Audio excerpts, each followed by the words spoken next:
नमस्कार जनरल साहब, बहुत-बहुत स्वागत है आपका। जय हिंद अंजू। नमस्कार। जय हिंद सर। सर, एक तरफ तो बांग्लादेश में जिस तरह के चुनावी नतीजे आए हैं, उससे मातम पसरा हुआ है। आईएसआई में, जमात में, मुल्ला मुनीर भी कहीं मुँह छिपाकर बैठा होगा। सीआईए अलग से परेशान हो रहा है, अमेरिका अलग से परेशान हो रहा है। लेकिन इस बीच खबर ये आ रही है कि एक आतंकवादी, जो कि भारत के लिए मोस्ट वांटेड था, उसको अननोन गनमैन ने पेशावर में उड़ा दिया। अंजू बिल्कुल ठीक कह रही हैं। क्या है कि ये जो आतंकवादी है, ये एक्चुअली रियासी का एक गुज्जर मुसलमान गुज्जर है। और ये एलईटी से जुड़ा हुआ था।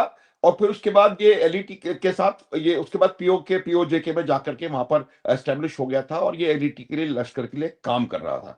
अब जब इनको ऑपरेशन सिंदूर में जबरदस्त तरीके से मार पड़ी, तब उन्होंने एक निर्णय लिया कि एक तो अपने जो आतंकवादी के अड्डे हैं, उनको थोड़ा पीछे लेकर के जाएंगे, क्योंकि जिस तरह से मार पड़ी हमने, देखिए एक बात हमको समझनी है। हमने ये देखा ऑपरेशन सिंदूर में कि हमने बहावलपुर में ये कर दिया और मुरीद के में ये कर दिया। उसके अलावा जो लाइन ऑफ कंट्रोल के नजदीक उनके आतंकवादी अड्डे थे, वहां पर आपकी ग्राउंड फोर्सेस ने लगातार फायर करके और उनको तबाह बर्बाद कर दिया। तो अब उन्होंने ये निर्णय लिया था कि थोड़ा सा पीछे हटेंगे, पहली बात।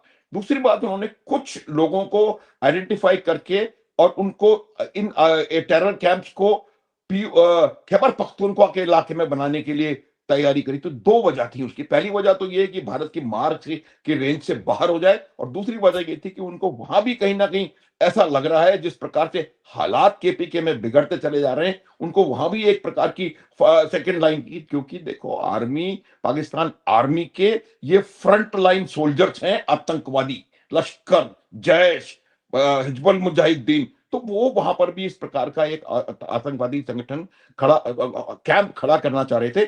और उसके लिए इस गुज्जर को इन्होंने सेलेक्ट किया था, और ये वहां पर पेशावर में जाकर के और वहां पर ये इस प्रकार से काम करने की जिम्मेदारी इसकी थी। और इसको अगर किसी ने टपका लिया, अगर ये बात सही है, तो मेरे को लगता है कि भारत के लिए एक बहुत अच्छी खबर है। और पिछले कई दिनों में आपने देखा होगा, बहुत सारे लोग इस प्रकार हूरों के पास भेज दिए गए हैं, और ये भी हूरों के पास चला गया है। ये एक अच्छी हमारे लिए खबर और एक झटका लश्कर ए तैयबा के लिए, क्योंकि वो जो मई 25 के हमारे हमलों से उबरने की कोशिश कर रहा था, उसको भी एक और कहीं ना कहीं झटका लगा होगा इससे। बिल्कुल सर। और दूसरी तरफ सर, अगर बांग्लादेश की बात करें, तो बांग्लादेश में तो बवाल मचा ही हुआ है बीएनपी के आने के बाद। लेकिन इस बीच जिस तरह से एक दिन पहले असम में डिब्रूगढ़ में हाईवे के ऊपर हमारे इतने बड़े बड़े फाइटर प्लेन सुखोई और राफेल उतरे हैं, पीएम मोदी वहां पर थे, एयर चीफ वहां पर थे, तो वहां से क्या संदेश गया है बांग्लादेश के लिए, चाइना के लिए, पाकिस्तान के लिए या अमेरिका के लिए? अंजू, ये बहुत इंपॉर्टेंट बात है। देखिए, दो तीन इससे बातें बिल्कुल साफ उभर करके सामने आती हैं। पहली बात तो, हमने अपनी वायु शक्ति का प्रदर्शन किया, और वो प्रदर्शन कहां हुआ है? वो प्रदर्शन किया गया है असम में। कुछ लोग पिछले कुछ समय से एक हमारे सिलीगुड़ी कॉरिडोर को, जिसको पॉपुलरली कुछ लोग कहने की कोशिश करते हैं चिकन स्नैक, मैं उसको चिकन स्नैक नहीं कहता अंजू, मैं उसको रेजर्स एज कहता हूं। कोई किसी की मजाल है कि उसको आके हाथ लगा ले, वो रेजर है, उसका हाथ तुरंत काट दिया जाएगा। तो ये बात मैं बताना चाहता हूं। तो उस जो चिकन स्नैक के बारे में बहुत सारी बातें हो रही थी, उसको उसके एक एक बहुत इंपॉर्टेंट मैसेजिंग उसकी तरफ हुई है। कैसे हुई है, मैं थोड़ी देर बाद में बताता हूं। तो ये जो इस प्रकार की लैंडिंग्स होती हैं, वो बहुत इसलिए जरूरी होती हैं कि एक तो आपकी एयरफोर्स की कैपेबिलिटी को उसने दर्शा दिया। दूसरा, जब आप किसी प्रकार के स्कफल लड़ाई में होते हैं, तो लड़ाई में आपको, आपके टेक ऑफ हो गया, फिर आपको वहां से वापस आना है, तो आपको एडिशनल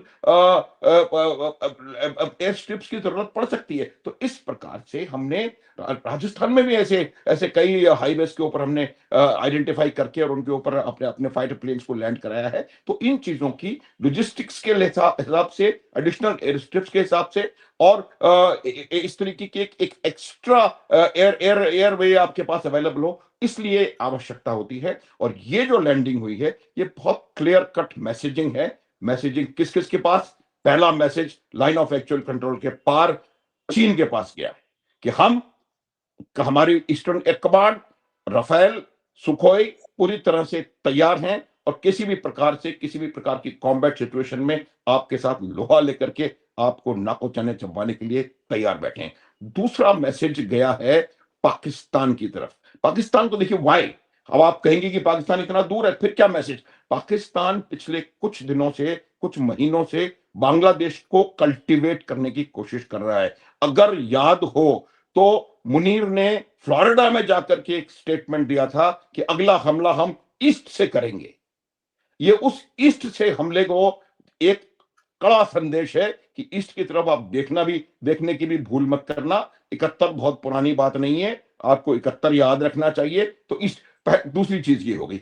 तीसरा मैसेज जो है वो, जो बांग्लादेश के रहनुमा बने हुए थे, नोबेल पुरस्कार विजेता, जिन्होंने चीन में जाके कहा 7 सिस्टर्स 5 सिस्टर्स ये वो पता नहीं क्या, उनको एक क्लियर मैसेज गया है कि जो नॉर्थ ईस्ट ऑफ इंडिया है वो अलग जगह नहीं है। North east of India Bharat की शक्ति का पुंज, शक्ति का केंद्र है।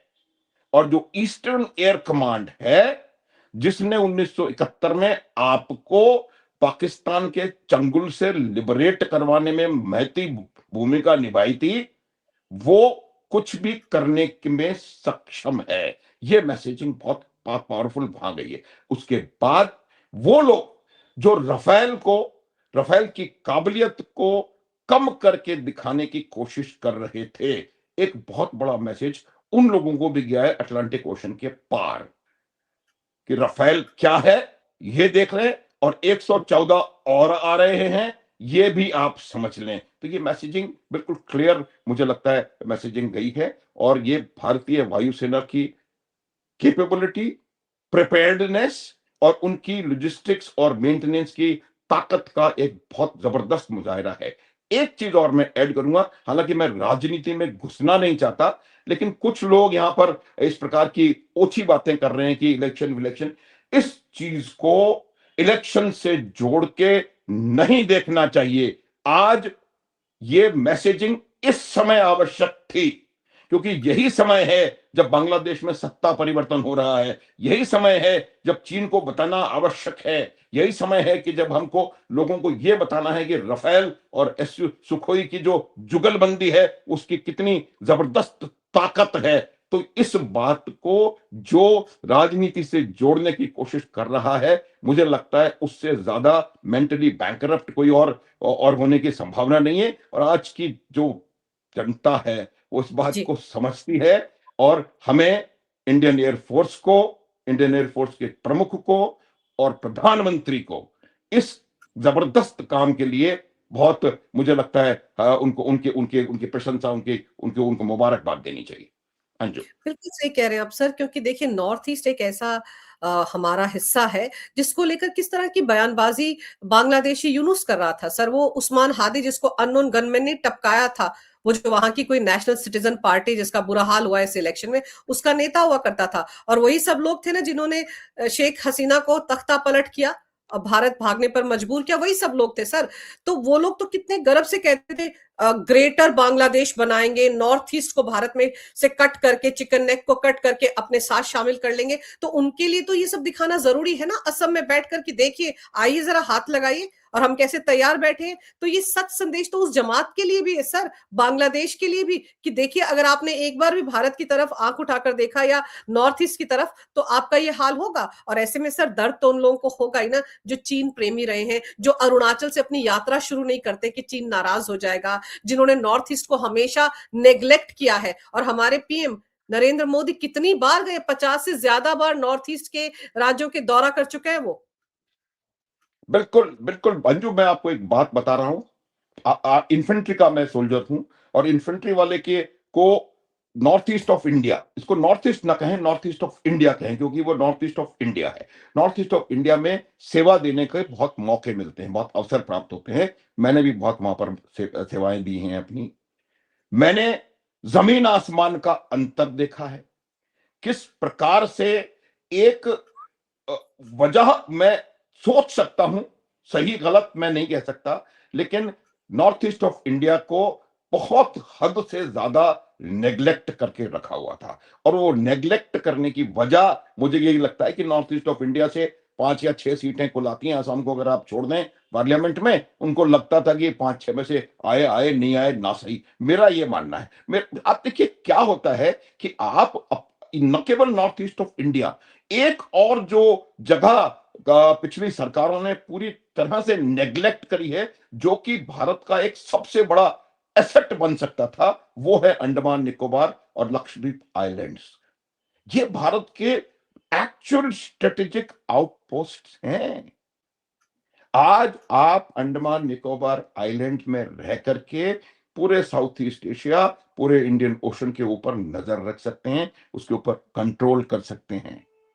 Indian Ocean holds the key to 7 seas. Anyone who controls Indian Ocean will control the world. और आपको ऐसा मौका भगवान ने दिया, कुदरत ने दिया हुआ है कि इन 2 आइलैंड टेरिटरीज और जो आपका पेनिनसुलर इंडिया है, उसके वजह से आप इंडियन ओशन को नेचुरली कंट्रोल करते हैं। लेकिन इन इलाकों को वजह कोई भी रही हो, अंजू, बहुत बुरी तरह से नेग्लेक्ट किया हुआ था। अब जो बात आ रही है, उस नेग्लेक्ट को हम एट सेंटिनल्स, और उसको हम बोल रहे हैं gateway to South East Asia. इन इस तरीके से वहां पर डेवलपमेंट देखिए, इतना वहां पर इकोनॉमिक पोटेंशियल है, इतना टूरिज्म पोटेंशियल है, और भी बहुत सारी चीजें हैं। एक छोटा सा मैं उदाहरण देता हूं। अंडमान निकोबार आइलैंड जो है, वो भारत का सिर्फ 0.2% एरिया है। लेकिन वो 0.2% area 30%, did you hear that right, हुँ। 30% भारत का एक्सक्लूसिव इकोनॉमिक जोन वहां पर है। और उस 30% एक्सक्लूसिव इकोनॉमिक जोन को नॉर्थ ईस्ट ऑफ इंडिया की तरह से पूरी तरह नेग्लेक्ट किया। आज 2015 में current prime minister Narendra Modi visionary हैं, वो वहां गए, वहां से उनको उसको वो अनसिंकेबल एयरक्राफ्ट कैरियर्स हैं। आपको अब्राहम लिंकन को भेजने की जरूरत नहीं है, आपका अब्राहम लिंकन वहीं बैठा हुआ है। अनसिंकेबल, आप 4 एयर स्ट्रिप्स वहां बनाइए, अनसिंकेबल एयरक्राफ्ट कैरियर है, कोई किसी की मजाल नहीं है कि आपको इंडियन ओशन में कोई आंख भी उठा करके देख सके। तो ये तमाम चीजें जो थी, स्ट्रेटेजिक विजन की कमी मुझे लग रहा है कहीं ना कहीं थी, या कोई और वजह रही होंगी, मैं वो वजह में जाना नहीं चाहता। ये इलाके नेग्लेक्ट हुए थे। आज हम इन इलाकों को पूरी तवज्जो दे रहे हैं, और इसी वजह से बांग्लादेश को समस्या हो रही है। मैं अक्सर ये बात कहा करता हूं, और आपको फिर बताता हूं, मैं खुद वेजिटेरियन हूं, लेकिन मुझे मालूम है कि चिकन की नेक से बेहतर चिकन का लेग होता है। और ये जो चिकन की नेक पर, उसको नेक बोल रहे हैं, चिकन की नेक, मैं रेजर से एज कहता हूं, उस पर घटिया नजर गड़ाए हुए हैं। इनको पता नहीं है कि हम उनका चिकन लेग कब काट देंगे। आप जाके देखो, जो चिटगांव हिल ट्रैक्स हैं, वो इनको मालूम नहीं पड़ेगा कहां से कहां चला गया।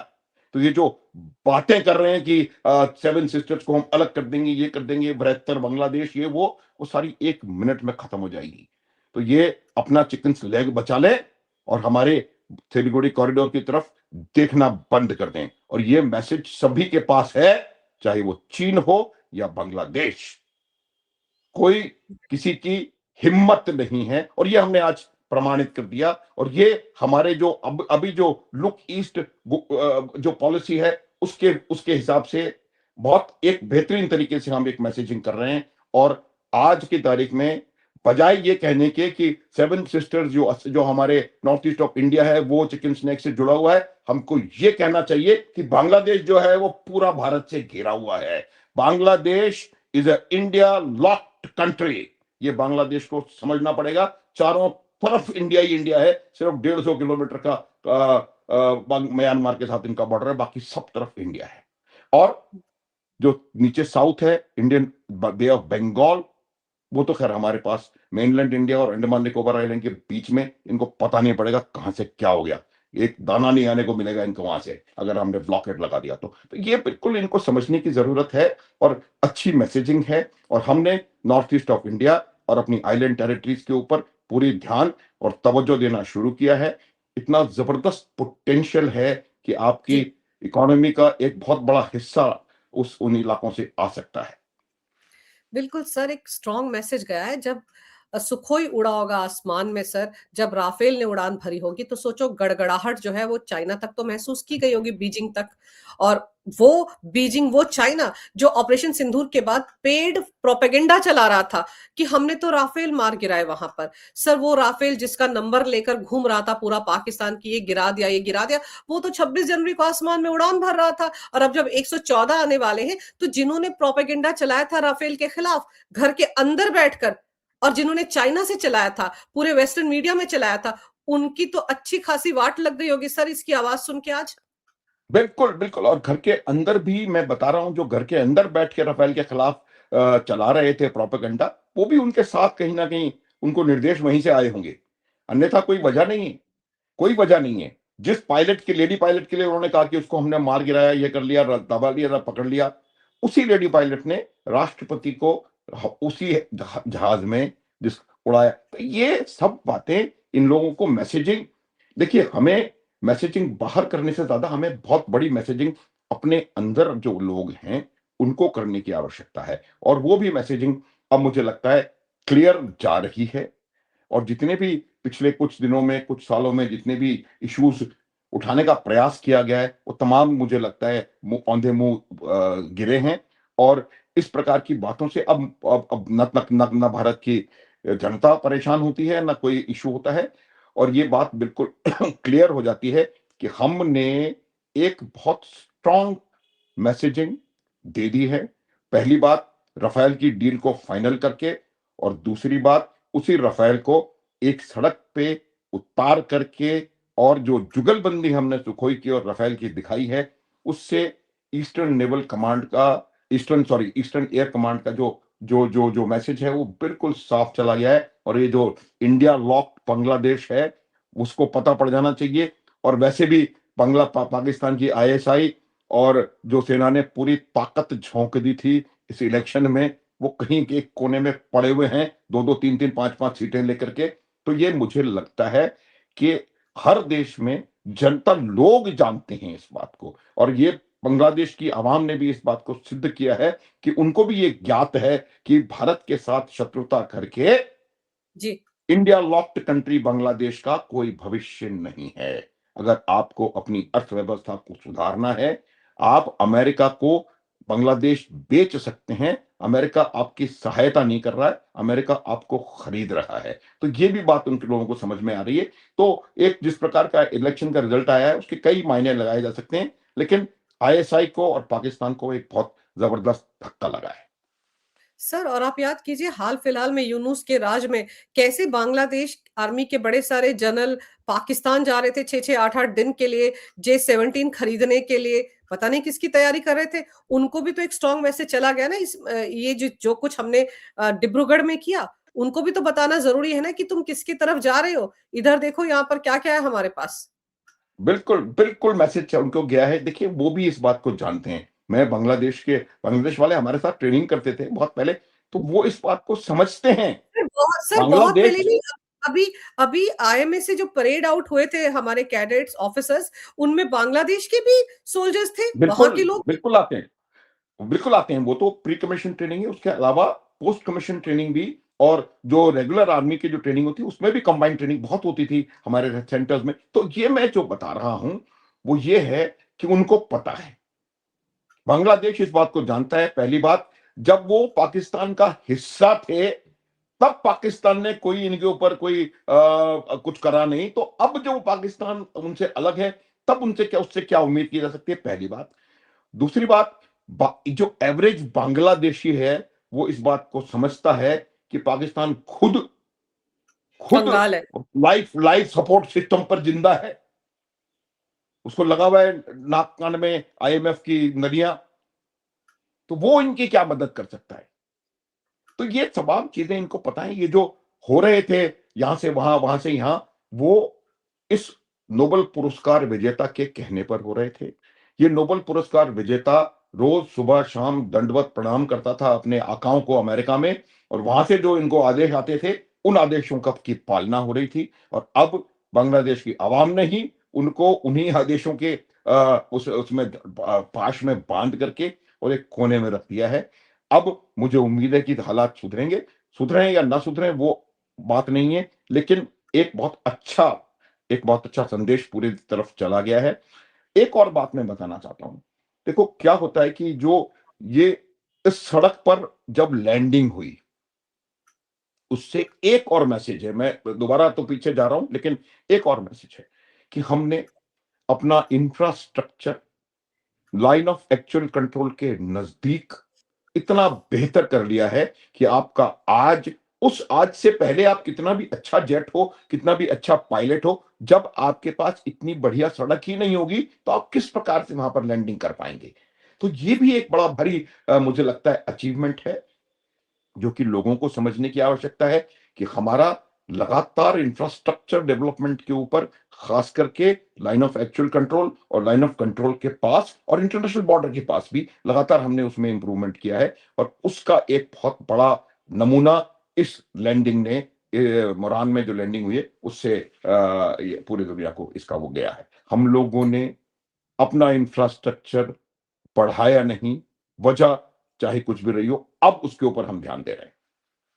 सर, वजह कुछ भी रही हो, ऐसे कहकर बात बनेगी नहीं। वजहों नहीं, पर भी गौर करना पड़ेगा सर। कोई ना कोई प्रोपेगेंडा, कोई ना कोई एजेंडा तो था पुरानी सरकारों का, जो एलएसी के आसपास आपने इंफ्रास्ट्रक्चर को बढ़ाया नहीं। जिससे सबसे ज्यादा खतरा था जिस दुश्मन से, उसी एलएसी के आसपास आपने इंफ्रास्ट्रक्चर को नहीं बढ़ाया। वो डीबीओ जो सर एयर स्ट्रिप है, दौलत बेग ओल्डी, बेग दौलत बेग ओल्डी। दौलत बेग मैं ओल्डी जो मैं एयर स्ट्रिप है सर, अंजू, वो मैं कब उस से तैयार थी? दौलत बेग ओल्डी में गया हुआ हूं, मैं खुद पर्सनली। हाँ, तो सर वो तो कब से बनकर तैयार थी, लेकिन वो कांग्रेस के जमाने में उसको वहां से ऑपरेट करने की या रीएक्टिवेट करने की परमिशन ही नहीं मिली। आप बताइए वो पूरा क्या मामला था, क्योंकि खुद एयर देखो चीफ बारबुरा ने वहां पर देखो जहाज उतारा था ना बिना परमिशन के। हाँ, तो हाँ। ये नौबत क्यों आई 2008 में? देखिए क्या हुआ था, ये 1962 का ये एएलजी है, दुनिया का सबसे ऊंचा, highest advance landing ground in the world. 16,000 foot से ज्यादा ऊंचाई है इसकी। इसको 1965 में हमने बंद कर दिया। कारण ये जो उस समय थे वही बता पाएंगे। हमने इसको बंद कर दिया। देखिए, अधिकतर चीजें जो हम उस समय लाइन ऑफ एक्चुअल कंट्रोल के पास कर रहे थे, ये जिन जिन लोगों की संतानें अब ये कह रही हैं कि हम डर गए चीन से, डर गए चीन से, वो वहां पर हमने अपना इंफ्रास्ट्रक्चर डेवलप नहीं किया, इस वजह से कि कहीं चीन वाले, पहली बात, नाराज ना हो जाएं, और कहीं चीन वाले दूसरी बात इसका खुद इस्तेमाल ना कर लें। हाँ, मतलब चीन और वाले यही, अंदर आ जाएंगे अटैक करते हुए और हाँ, इस तो ये इंफ्रास्ट्रक्चर का वो इस्तेमाल खुद कर यूज लेंगे। कर लेंगे, यूज मतलब ये, it is a stupid logic, लेकिन यही था लॉजिक। मुझे पता है क्योंकि मैं अरुणाचल भी देखा है, 80s में भी देखा है और अभी भी देखा है। तो ये बदलाव आया है, उसकी वजह से अब दौलत बेग ओल्डी जो था उसको 1965 में बंद कर दिया। उसके बाद लगातार इंडियन एयरफोर्स, क्योंकि वहां से ना एक बहुत बड़ा लॉजिस्टिक्स का बड़ा भारी इशू था, तो दौलत बेग ओल्डी में जाकर के लैंड करने की जरूरत थी, क्योंकि जो फोर्सेस वहां डिप्लॉयड हैं उनके पास लॉजिस्टिक्स पहुंचना बड़ा मुश्किल काम था। दो दो तीन तीन दिन ले से बाई रोड लगते थे, वो भी मैं बताऊंगा कि रोड भी क्या हुआ आगे। तो फिर इन्होंने इसको एक्टिवेट करने की, कहा जाता है कि कई दफा परमिशन ली, मांगी, और हर बार, चाहे वो ब्यूरोक्रेट ने मना किया हो या उनको राजनेताओं का शय हो या किसने मना किया हो, सिर्फ इस बात से कि चाइनीज नाराज ना हो जाएं, हम्म। हमने उस दौलत बेग ओल्डी को एक्टिवेट करने में झिझक दिखाई। फिर ये जिन एयर मार्शल बारबरा की बात आप कर रही हैं, वो इंडियन एयरफोर्स के vice chief of the Indian air force थे। इन्होंने ईस्टर्न एयर कमांड और वेस्टर्न एयर कमांड दोनों में सीएनसी की भूमिका निभाई है। 2008 में इन्होंने बिना किसी लिखित परमिशन के स्वयं, ये भी नहीं कि उन्होंने तुम चले जाओ, स्वयं एक AN-32 जो कि इंडियन एयरफोर्स का एक एक इंपॉर्टेंट मालवाहक ट्रांसपोर्ट एयरक्राफ्ट है, उसको उस दौलत बेग ओल्डी में जाकर के लैंड किया। और आज उसी लैंडिंग की वजह से मैं इस एयर मार्शल को जितना भी सल्यूट करूं उतना कम है। आज उस एयर मार्शल की वजह से, जिसने की परवाह नहीं करी सरकार की, क्योंकि अगर वो पूछते तो तुरंत बोल देते वो नो, वो हुँ, मनमोहन सिंह जी को और कुछ तो बोलना आता नहीं था, वो सिर्फ इसी में ना कर देते थे बस। तो अब जब ये लैंड हुआ, उसके बाद इसको हमने डेवलप किया 2014 के बाद, और आज वहां पर हेवी लिफ्ट एयरक्राफ्ट लैंड होते हैं, जिसकी वजह से जो वहां हमारे ट्रूप्स वहां पर हैं, उनको लॉजिस्टिकली उनको हम देखभाल कर सकते हैं। दूसरी बात, दौलत बेग ओल्डी जो चाइना पाकिस्तान इकोनॉमिक कॉरिडोर है, उसको भी डोमिनेट करता है।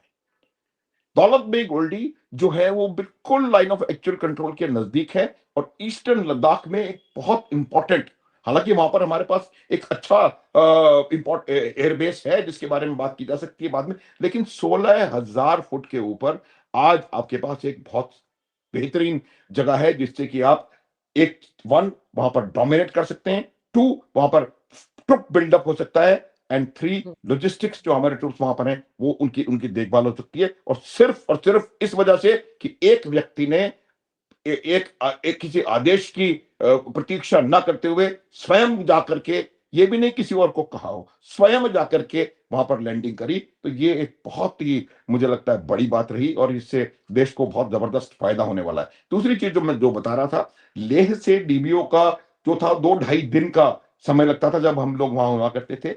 एक रोड 2000 में जब इससे पहले वाली भारतीय जनता पार्टी की सरकार थी, तो वाजपेयी उसको प्रपोज किया गया था, डीएसडीबीओ रोड कहलाती थी, दरबुक शौक दौलत बेग ओल्डी रोड। और वो हुँ, 2019 में जाकर के अभी हमने उसका 2011 तक बनना था, वो कोई वजूहत रही होंगी क्यों नहीं बन पाया, फिर उसके बारे में हमको कुछ कहने की जरूरत नहीं है, लेकिन अब 2019 में वो रोड भी बनकर तैयार हो गई है। तो आज दौलत बेग ओल्डी एक हमारा इंपॉर्टेंट एडवांस लैंडिंग ग्राउंड है, जहां पर कि हमारे बड़े से बड़े ट्रांसपोर्ट एयरक्राफ्ट लैंड कर सकते हैं, ट्रूप बिल्डअप आसान हो गया है। ये बहुत बड़ी मुझे लगता है अचीवमेंट है। और ये जो चीज थी, ये हमेशा से सिर्फ इस घबराहट में कि चाइनीज नाराज ना हो जाए, या चीन की तरफ से कोई और इसके रेपरकशन नहीं हो जाए, या वो इसका कोई वो, जब ये रोड बन के तैयार हुए, जब वो ब्रिज बने हैं, 16 ब्रिज, पता नहीं कितने ब्रिजेस इन्होंने इसको बनाए हुए, तब चाइना को परेशानी हुई थी, और उस परेशानी का हमने जवाब दिया, और यह जवाब परेशानी का उस समय भी दिया जा सकता था। ऐसी बात नहीं है, इंडियन आर्मी कभी भी इस बुरी परिस्थिति में नहीं थी कि हम चाइना को कुछ ना कह सकें। 1967 में चोला नथुला में हमने उनको करके दिखाया, किस हुँ, प्रकार से चाइनीज को खदेड़ा।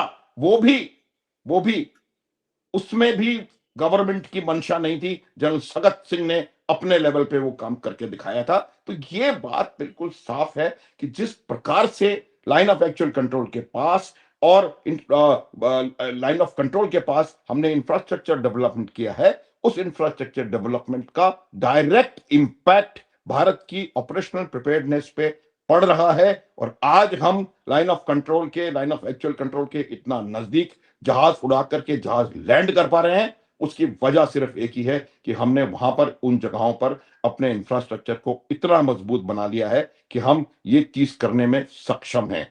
Clear messaging to China. Sir, जो लोग आजकल चाइना के प्रोपेगेंडे को चलाते हैं या हमारे एक्स आर्मी चीफ की किताब को लेकर प्रोपेगेंडा कर रहे थे कि यहाँ चीनी सैनिक घुस आए, वहां घुस आए, उनके टैंक जो थे वो कैलाश रिज पर चल रहे थे वगैरह वगैरह, आजकल सेना को टारगेट करते हैं, सेना के काबिलियत पर सवाल उठाते हैं। सर, वो लोग इतिहास नहीं पढ़ते कि उनके उनकी दादी के जमाने में क्या हुआ, उनके नाना बड़नाना के जमाने में क्या हुआ, ये सब चीजें वो नहीं देखते क्या? आप इतिहास की बात कर रही हैं, उनमें से कुछ जो उनके मेन स्पीकर्स हैं वो कल क्या हुआ वो नहीं देखते, तो वो तो कहां से देखेंगे। ये बात पूरी दुनिया को पता है कि जब उनसे बजट के बारे में पूछा जाता है तो उनके पास कोई जवाब नहीं होता है, क्योंकि पहले एक लाल रंग की किताब लेके घूम रहे थे, अब जनरल नरवणे की किताब लेकर के घूम रहे हैं। देखिए, ये बात बिल्कुल साफ है कि अगर आपको चीन के खिलाफ भारत का इतिहास समझना है, तो इस बात से समझना पड़ेगा, 40,000, लगभग 40,000 वर्ग किलोमीटर जमीन हमारी आज चीन के कब्जे में है, और ये तमाम कब्जा, 100% कब्जा जो है वो उन उन लोगों के जमाने में हुआ है जिनके जिनके बारे में बातचीत कर रहे हैं। दूसरी बात, जिस जनरल की किताब लेकर के वो घूम रहे हैं, उसी जनरल ने जब वो still chief of the army staff थे, तब उन्होंने कहा था टीवी पे सबके सामने आके, 1 मिलीमीटर लैंड भी भारत की चीन के कब्जे में नहीं है। गलवान में हम लोगों ने लाइन ऑफ एक्चुअल कंट्रोल के उस ओर जाके उनको ठोका। इसी प्रकार बिल से अरुणाचल प्रदेश में हमने उनको ठोका। और बाद उसके अगर कोई ये कहे कि हमारे सैनिक क्या कर रहे हैं हमारे ये, तो ये जो प्रयास उनका है कि भारतीय सेना के ऊपर एक उंगली उठा सकें, ये बताने के लिए कि ये सेना आज के डिस्पेंसेशन की वजह से उतने बेहतरीन तरीके से काम नहीं कर रही है, कि कोई सफल नहीं होने वाला है। भारतीय सेना चीन हो या पाकिस्तान या कोई और अटलांटिक ओशन के पार, उनको सबको सही जवाब देने में पूरी तरह सक्षम है। आज असम में हमने इस चीज को एक मैसेज कर दिया और हर जगह हम इस मैसेज को दे रहे हैं। आपको सेना पर भरोसा करने की कुव्वत चाहिए। आप सेना के ऊपर इस प्रकार से आक्षेप लगा नहीं, नहीं। करके कहीं निकल नहीं सकते। बिल्कुल सही कह रहे हैं आप सर, लेकिन क्या करें ना, वो किसी और का प्रोपेगेंडा लेकर चलते हैं, किसी और की ट्यूशन जो है उस पर चलते हैं, तो उनका वो कभी नहीं सुधरेंगे, वो ऐसे ही प्रोपेगेंडे करेंगे। भरोसा हमें अपनी आर्म्ड फोर्सेस पर है, क्योंकि मैं और आप जिस वातावरण में बैठकर इस वक्त बात कर रहे हैं, वो इसीलिए संभव हो पाया है क्योंकि हमारे सैनिक सियाचिन में खड़े हैं इस वक्त सर, -60 डिग्री के टेम्परेचर में। हमारे सैनिक जम्मू कश्मीर में तैनात हैं, इधर उत्तर पूर्व के बॉर्डर पर तैनात हैं, वो वहां पर खड़े हैं, तो हम सुरक्षित हैं, ये हम सब देशवासी समझते हैं। वो लाख सवाल उठाए सर, उससे कुछ नहीं होने वाला। वो सवाल उठा उठाकर उनका क्या हाल होगा ये भी दुनिया जानती है। हाँ, लेकिन जिस तरीके से हमने आज अपनी शक्ति का प्रदर्शन किया और दिखा दिया है कि हमारे जो रोड्स हैं वो इतने काबिल बनाए गए, इतना अच्छा इंफ्रास्ट्रक्चर है कि इमरजेंसी के दौरान हमारे राफेल और लड़ाकू विमान सुखोई वहां पर लैंडिंग भी कर सकते हैं, वहां से उड़ान भी भर सकते हैं। और ये जितने भी हमारे बॉर्डर स्टेट्स हैं सर, वहां सब जगहों पर ऐसे ही रोड, ऐसे हाईवे बनाए गए हैं। अभी उत्तर प्रदेश में भी एक्सप्रेस वे पर इसी तरह का मुजाहरा किया गया था। तो ये सब कुछ भारत की ताकत दिखाता है, और बांग्लादेश, चाइना और पाकिस्तान को तो मिर्ची लगेगी लगेगी। तो अब देखते हैं किस तरह के रिएक्शन और आते हैं। लेकिन आपने सर समय निकाला, बहुत ही विस्तार से इस विषय पर बहुत अहम जानकारी मेरे दर्शकों को दी। आपका बहुत बहुत धन्यवाद। नमस्कार। जय हिंद। जय हिंद, जय भारत।